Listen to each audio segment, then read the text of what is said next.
Kwania District. Yeah. Representing, obviously, the Back to School mission. Yeah. Which I think is a charity, a children's charity, and their their mantra is from zero to hero. The one, the only, Lorraine Aguri is in the building. How you doing?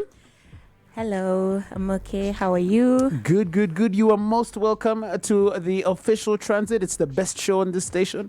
But also... it is actually the best show in the land of Uganda. In the land, yeah. No lies detected. Mm-hmm.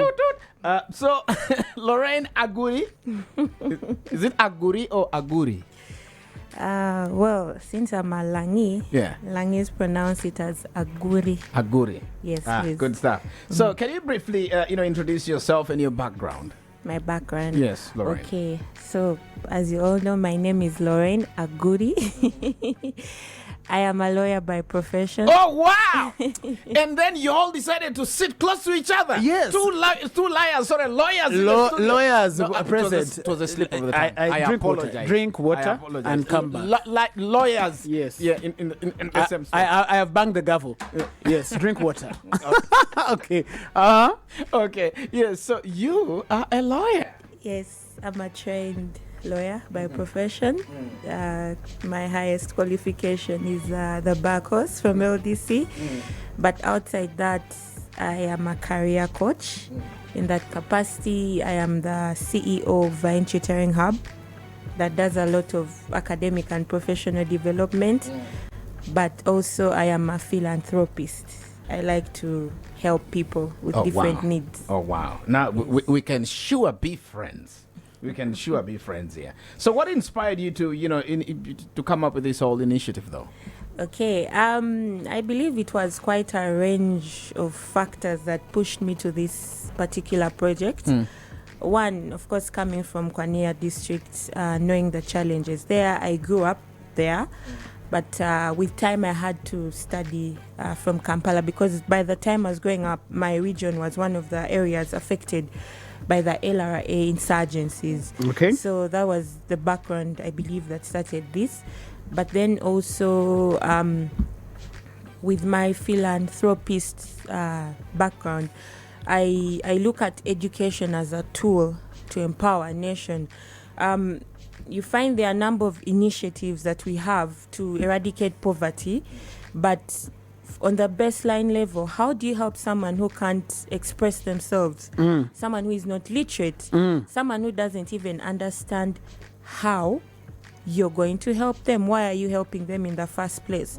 So when I did a study of the area where I came from, what actually helped me was Treasure Children's Charity had approached me to partner with them. Okay. And they gave me that burden of picking the district. So when I came home and looked at the statistics, you're seeing the school dropout rate. That is, for every 100 pupils who join primary 1, only 6% will sit for primary 7. So you start 100 in primary 1, but only 6 of you. So which means the school dropout rate is really high. And then when you look at the school dropout rate being high, you look at things like child marriage, child labor, and all those things, high crime rate that are associated with the high dropout rate. So I just decided to make the decision that I need to do something. I may not have the resources or the money to take back all these kids to school. And I thought, okay, if my birth month is in January, I could channel resources because I'm a big fan of birthdays.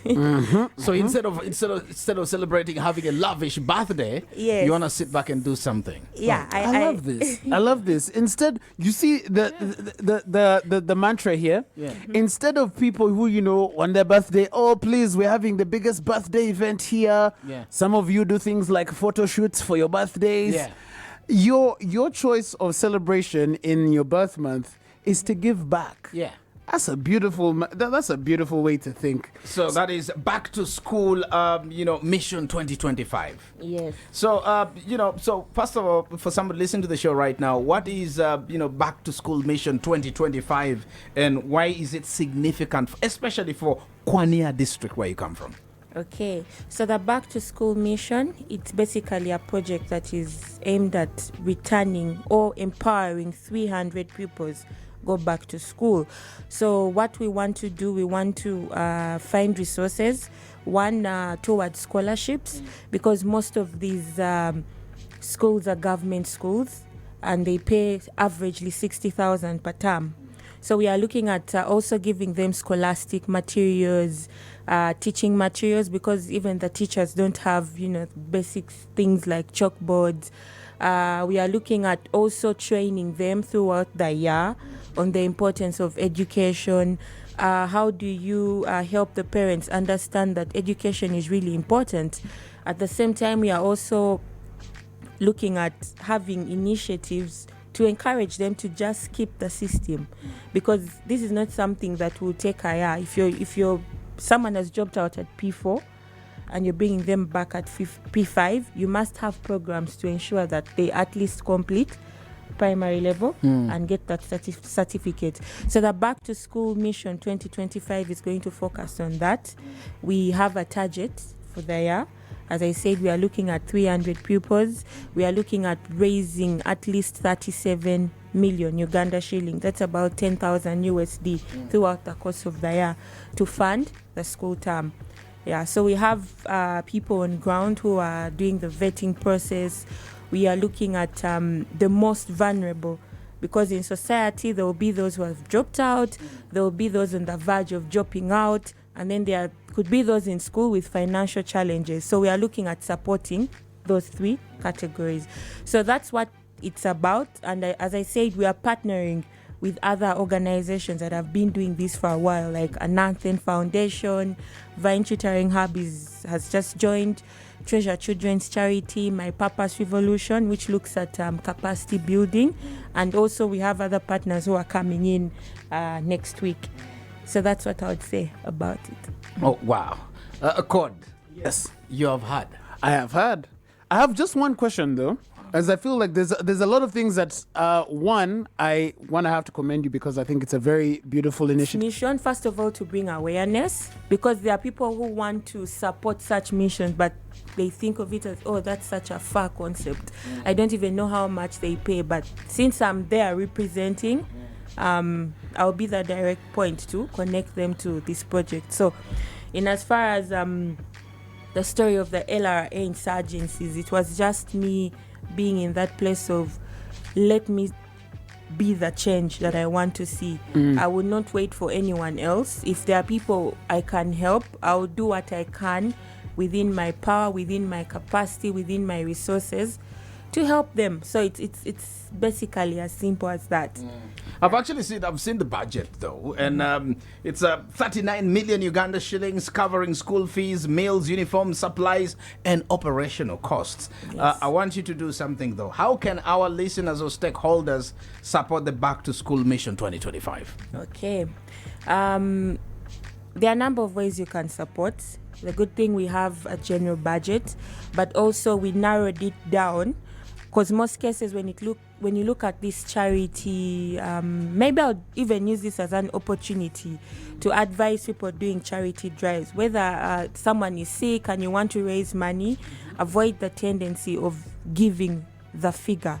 When you just say this budget is 39 million, people will be like, oh, now what will my 5,000 do? What will my 10,000 do? I wanted to throw a 10K there, So- but what will it do? So for this, we decided to break it down.